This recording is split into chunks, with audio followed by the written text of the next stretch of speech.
quel degré de précision faut-il arrondir la réponse et quelle unité choisir? Bonjour à toutes et à tous et bienvenue à cette nouvelle leçon mathématique.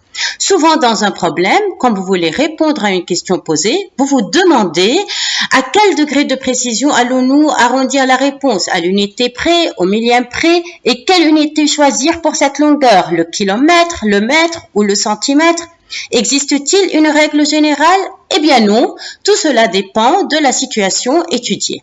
Et c'est ce que nous allons voir dans cette vidéo. Mais avant de commencer, je vous invite à vous abonner à ma chaîne YouTube et à mettre un petit pouce bleu à la fin. Considérons ce premier exemple. La hauteur de l'arbre, elle est de 12,834 mètres. L'unité de longueur choisie ici est le mètre et cette réponse, elle est arrondie au millième près. Au millième du mètre près signifie qu'elle est arrondie au millimètre près. Qu'est-ce que vous en pensez? Eh bien, on sait très bien que si une feuille tombe du sommet de l'arbre, dans ce cas, l'arbre pourra perdre quelques centimètres de sa hauteur. Et au contraire, si le vent souffle, l'arbre pourra gagner un peu en hauteur. Alors, qu'est-ce que vous en pensez? Est-ce logique d'arrondir la hauteur de l'arbre au millimètre près?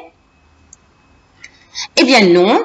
Le plus judicieux serait d'arrondir la hauteur de l'arbre au mètre près et dire par exemple que la hauteur de l'arbre, elle est environ égale à 13 mètres. L'épaisseur du cahier est de 1,3 cm. Qu'est-ce que vous en pensez?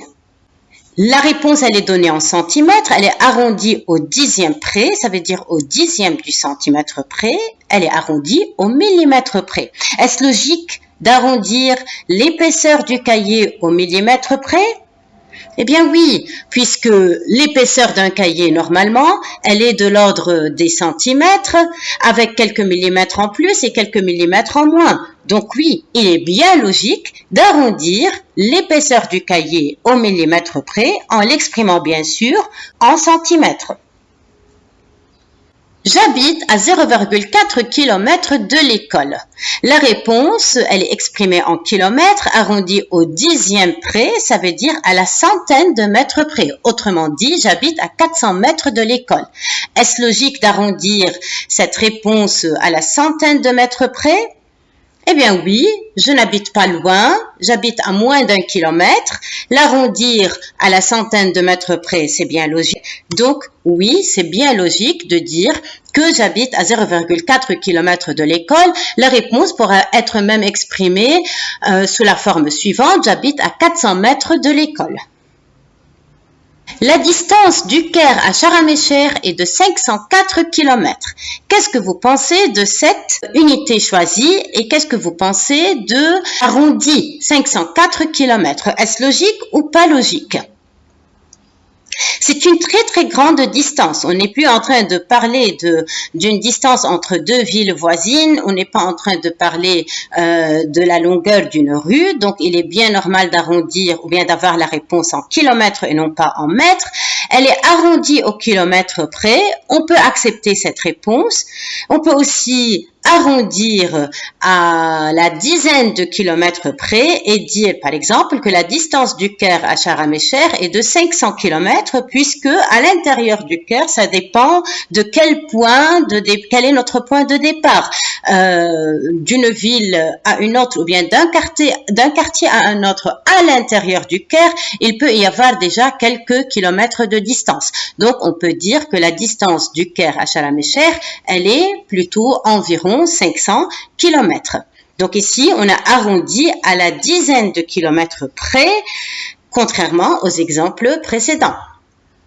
Le prix de la voiture est de 20 134 €.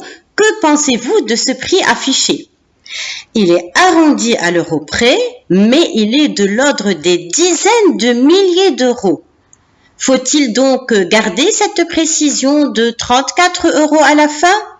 34 € pourrait être le prix d'un accessoire pour la voiture. Si des semaines plus tard, on vous demande combien vous avez payé votre voiture, est-ce que vous allez garder le souvenir de ce détail qui est les 34 € ou bien vous allez simplement dire on a payé environ 20 100 € ou même 20 000 €. Dans ce cas, on peut arrondir aux milliers d'euros près et non pas à la centaine d'euros près et bien sûr pas à l'euro ou à la dizaine d'euros près.